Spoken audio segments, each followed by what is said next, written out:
Part 1: The Beginning. Emma was 24 years old, and she lived in a quiet little town called Greenhill. The town was not very big, but it had warm streets, old houses, and friendly people. Everyone knew each other. Every morning, the smell of fresh bread from the bakery filled the air, and children's laughter could be heard near the school. Emma worked at a small coffee shop on Willow Street. The coffee shop was simple but cozy. There were wooden tables, big windows, and the sound of soft music playing in the background. Many people came there every day: students, office workers, and old couples. For Emma, it was more than just a workplace. It felt like a second home. She loved making coffee, serving cakes, and talking with customers. But most of all, she loved observing people. She liked to imagine their lives, their worries, and their secrets. Emma was a dreamer. She often wrote small notes in her notebook, short thoughts about what she saw. Her own life was quiet. She lived with her mother in a small apartment above the bookstore. Her father had passed away when she was only 10. Since then, her mother had worked hard to take care of her. Emma admired her mother's strength, but sometimes she felt lonely. One rainy afternoon, everything changed. The door of the coffee shop opened, and a young man walked in. His hair was wet from the rain, and he carried a heavy bag on his shoulder. He looked tired but kind. Emma noticed how his eyes searched the room before finally choosing a seat near the window. She walked to his table with a smile. "Hello. What would you like to drink?" she asked. The young man looked up. His eyes were gentle but deep, as if he carried many untold stories. "A black coffee, please." "No sugar," he replied. Emma nodded and went to prepare the drink. But inside, her heart was curious. Who was he? Why did he look so thoughtful, almost sad? When she returned with his coffee, he thanked her politely. Then, he opened a notebook and began to write. His hand moved quickly, filling page after page. Emma couldn't stop glancing at him. For some reason, she felt that his presence was different from other customers. That day, Emma didn't dare to speak more. But when he left, he gave her a small smile. It was a quiet smile, but warm enough to stay in her memory. That night, Emma couldn't sleep. She kept thinking about the stranger in the coffee shop. She didn't even know his name, but she felt that their paths would cross again. Part 2: The Stranger Returns. The next morning, Emma went to work as usual. She arranged the chairs, cleaned the tables, and turned on the soft music in the background. But in her heart, she was secretly waiting. Waiting for the young man with the deep eyes. Hours passed. Customers came and left, but he did not appear. Emma told herself not to be silly. He was just a stranger. Maybe he was only passing through town. But the very next day, when the bell above the door rang, Emma looked up, and there he was. The same young man. His hair was dry this time, and he carried a smaller bag. He walked straight to the same table near the window. Emma's heart skipped a beat. She quickly went to his table. "Good morning." "A black coffee, no sugar?" she asked with a small smile. He looked surprised, then smiled back. "Yes, thank you. You have a good memory." Emma laughed softly. "I try." When she brought his coffee, she noticed he was again writing in his notebook. Curiosity grew inside her until she finally asked, "Are you a writer?" The young man paused, then nodded. I suppose you could say that. My name is Daniel. Emma, she said, introducing herself. So, what do you write about?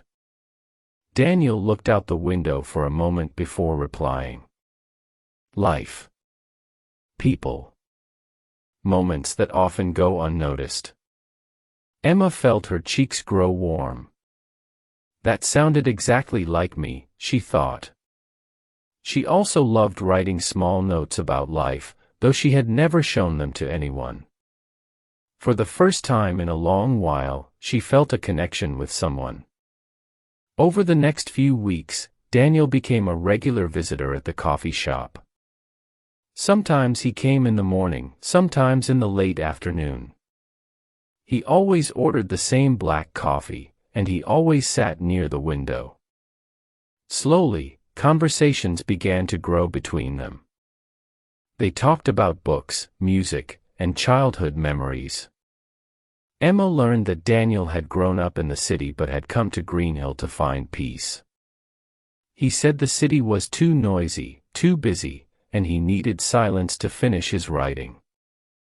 Emma told him about her life, her mother, and her little dreams.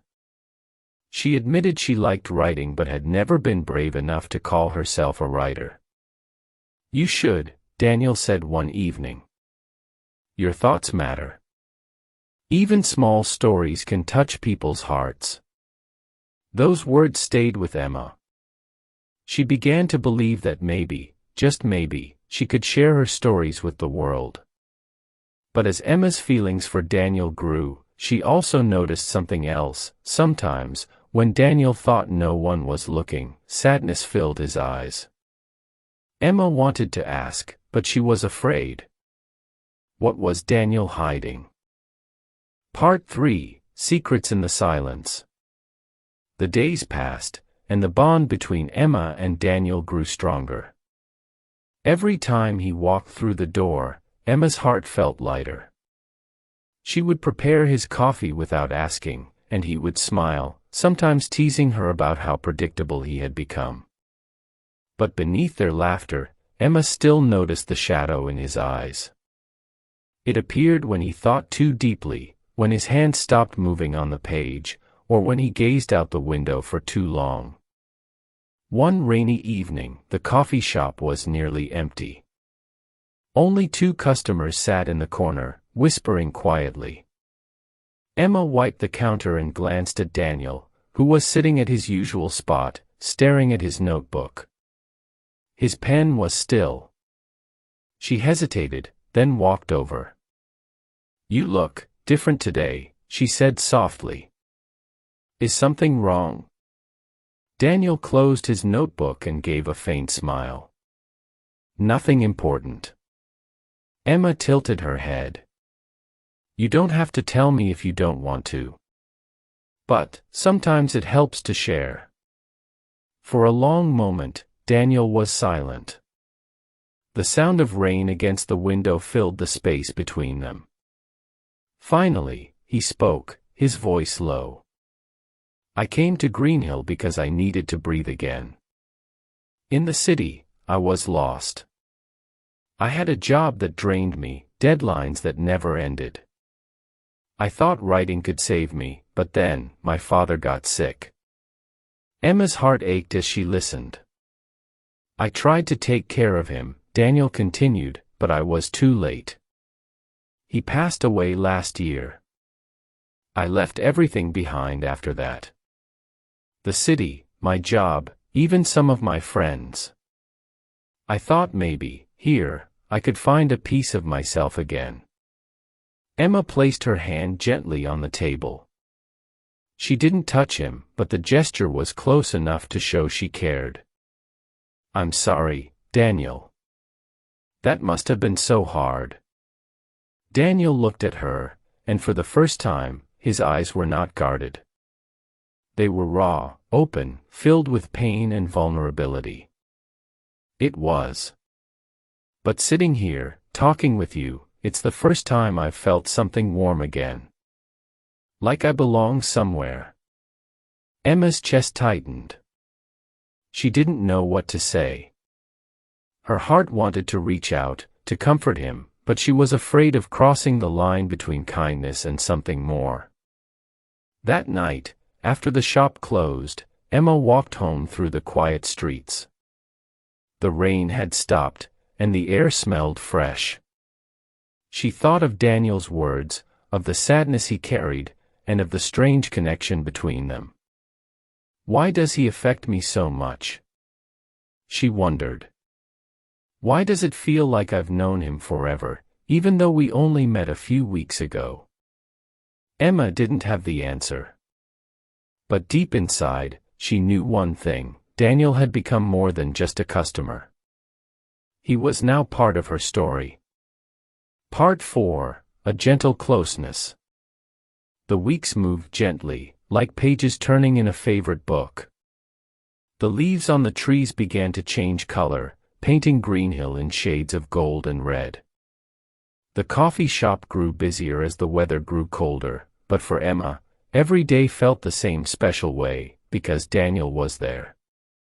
Their conversations had grown longer. Sometimes, Daniel stayed until closing time, and Emma would sit with him for a while, sipping her own cup of tea. They talked about silly things, like which cake tasted better, or serious things, like dreams and regrets. One quiet evening, after the last customer had left, Emma sat across from Daniel. The shop was warm, and the light from the lamp cast a soft glow on his face. "Do you ever think about the future?" Emma asked, her fingers wrapped around her mug. Daniel smiled faintly. "All the time. But the future feels uncertain. I don't even know if my writing will matter to anyone." Emma looked at him with gentle eyes. "It already matters. To me." For a moment, Daniel said nothing. Then, slowly, a real smile spread across his face. "Thank you, Emma. You don't know how much that means." Her heart beat faster, but she tried to hide it by taking a sip of tea. As days passed, Daniel began to show her parts of his writing. Short passages, unfinished stories, pieces of his heart on paper. Emma read them with care, often moved by the honesty in his words. Sometimes, she even shared her own little notes from her secret notebook. One night, when she nervously handed him one of her pages, she said, "It's not very good." But Daniel shook his head. "It's beautiful. Don't hide this part of yourself, Emma." His encouragement made her feel seen in a way she never had before. One Sunday afternoon, Emma invited Daniel to join her and her mother for dinner. She wasn't sure why she did it, perhaps because Daniel was already a part of her world, and she wanted him to meet the person she loved most. Her mother, kind and gentle, welcomed him warmly. Over the meal, Daniel laughed more freely than Emma had ever seen. Her mother asked him about his life, and he answered honestly but without the heaviness he usually carried. For the first time, Daniel seemed at ease, like he belonged at the table. After dinner, when Daniel walked Emma back to the coffee shop to pick up something she had forgotten, the street was quiet. The lamps glowed softly, and the night air was cool. They stopped in front of the shop door. For a moment, neither of them spoke. The silence was not heavy, but full of unspoken words. Finally, Daniel said quietly, "Emma, you've given me something I thought I had lost. A sense of home." Emma's breath caught. She wanted to answer, to tell him how much he meant to her too, but the words stayed in her throat.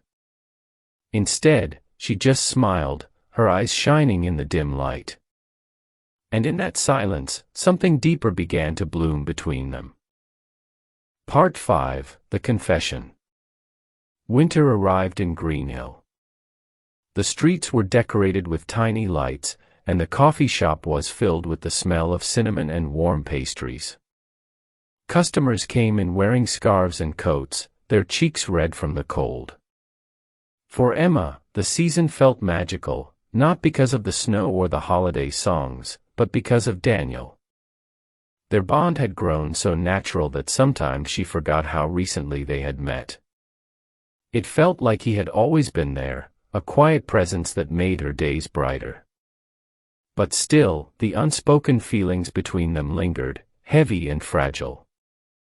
One snowy evening, Daniel stayed late at the shop again. The last customer had left, and Emma was wiping down the counter when she noticed Daniel watching her. His notebook lay closed on the table, untouched. "You're quiet tonight," she said gently.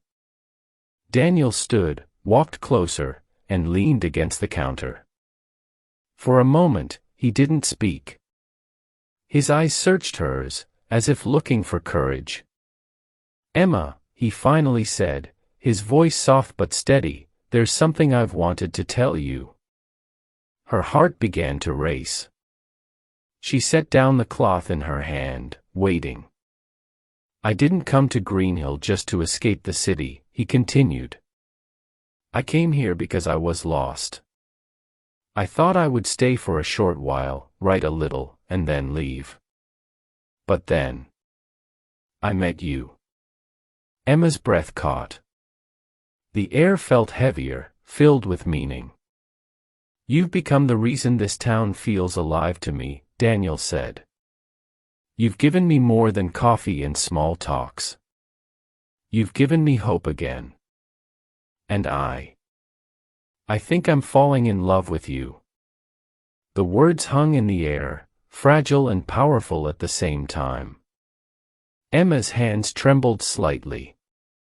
She had imagined this moment, wondered if it would ever come, but now that it was here, her mind felt blank.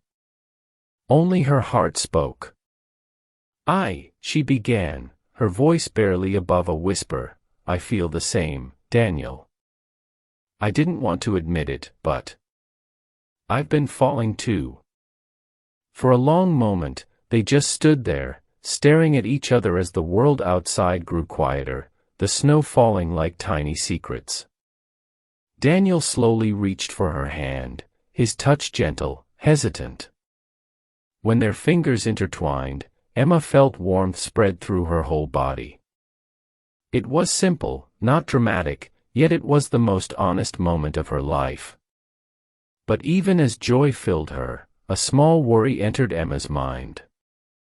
Daniel had told her he had left the city, his job, and much of his old life. Would he stay in Greenhill forever? Or would this new happiness be temporary? Emma pushed the thought away for now, choosing instead to hold onto the warmth of his hand. That night, as she walked home, her heart was light, yet somewhere deep inside, a question remained: what would happen when the outside world called Daniel back? Part 6, The Choice. The new year arrived, bringing with it both joy and uncertainty.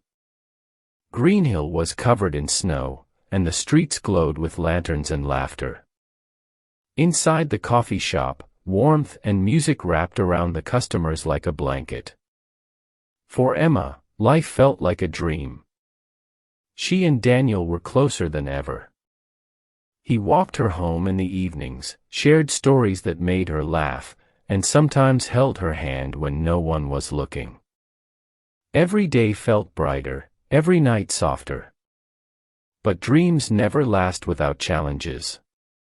One afternoon, Emma noticed Daniel sitting alone in the shop, staring at his phone. His face was pale, his jaw tight. When she approached, he quickly put the phone away, forcing a smile. "Is everything okay?" she asked gently. "Yes," he said too quickly. "Just something from the city."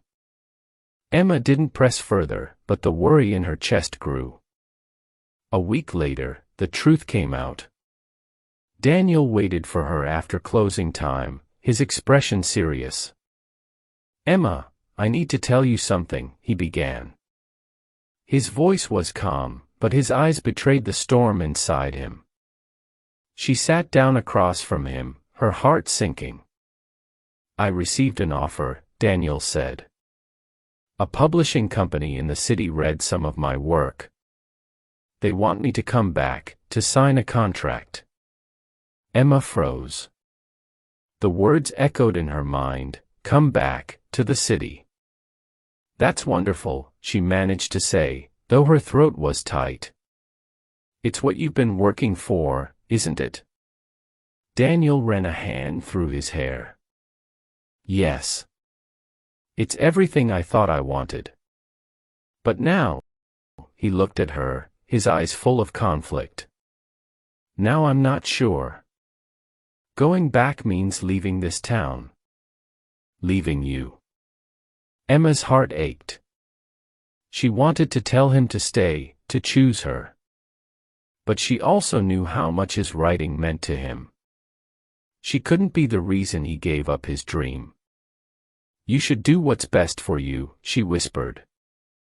"Even if it means," her voice broke, and she couldn't finish the sentence. Daniel reached for her hand. "Emma, you're what's best for me. But I don't know if I can have both, my dream and you." Tears stung her eyes, but she forced a smile. "Maybe love means letting each other grow. Even if it hurts." The silence that followed was heavy, filled with unspoken fear. For the first time since meeting Daniel, Emma felt the possibility of losing him. That night, she lay awake in bed, staring at the ceiling. The sound of the wind outside echoed the storm in her heart. What if he leaves? She thought. What if this was only a chapter, not the whole story? Emma had never prayed for anything so hard in her life. She wanted Daniel to find success, but more than that, she wanted him to stay. And somewhere in the quiet night, she realized that love was not just about warm smiles and gentle hands. It was also about choices, sacrifices, and the courage to fight for what truly mattered. Part 7: The Answer. The days after Daniel's confession were heavy with silence. He still came to the coffee shop, still sat by the window, still smiled at Emma. But beneath every smile, she could feel the weight of his decision pressing down on both of them. Sometimes, Emma caught him staring at his notebook without writing a single word. Other times, he looked at her with such intensity that her heart hurt, as if he were memorizing her face for the day he might have to leave. Emma tried to be strong. She served customers, laughed with her mother, and told herself that if Daniel chose the city, she would survive. But deep inside, the thought of losing him left her hollow. One snowy evening, the shop was closing when Daniel stood up from his usual spot. He walked to the counter, his steps slow but steady.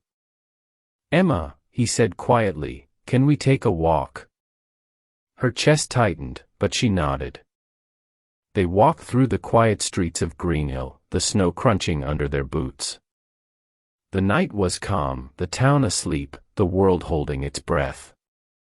Finally, they stopped at the small park near the river, where the frozen water reflected the glow of the street lamps. Daniel turned to face her. "I made my decision," he said. His breath was visible in the cold air. Emma braced herself, her heart pounding painfully. "I told the publishing company I couldn't go back. Not now." Her eyes widened. "Daniel, you turned it down." He nodded, his eyes never leaving hers. "Because I realized something. My writing means nothing if I lose the reason I started again. And that reason is you. Emma, you're the story I didn't know I was searching for." Tears blurred Emma's vision. She covered her mouth with her hand, overwhelmed. "But your dream. You are part of that dream," he interrupted gently. "I can still write. I can still publish. But I want to do it here, in Greenhill." with you by my side." Emma's tears spilled over, but she was smiling through them. She stepped closer, her voice trembling. "Daniel. I was so afraid. Afraid you would leave, and I'd just become a memory in your book." "You'll never be just a memory," he whispered. And then, for the first time, he leaned down and kissed her. It was not rushed or desperate. It was slow, tender, full of every unspoken word they had carried for weeks. When they finally pulled away, Emma rested her forehead against his chest, listening to the steady beat of his heart. For the first time in a long time, she felt safe, complete. The months that followed were filled with new beginnings. Daniel continued to write, often in the corner of the coffee shop, while Emma worked nearby. Sometimes, he would read her a page, and sometimes, she would slip her little notes into his notebook. One spring morning, Daniel handed her his finished manuscript. On the first page, the dedication read, "For Emma. The heart of my story." Emma's eyes filled with tears once again. She looked up at him, and he simply smiled, the kind of smile that promised a lifetime. And in that moment, she knew, the coffee shop on Willow Street had given her not just a job, not just ordinary days, but the love story she never imagined would be hers.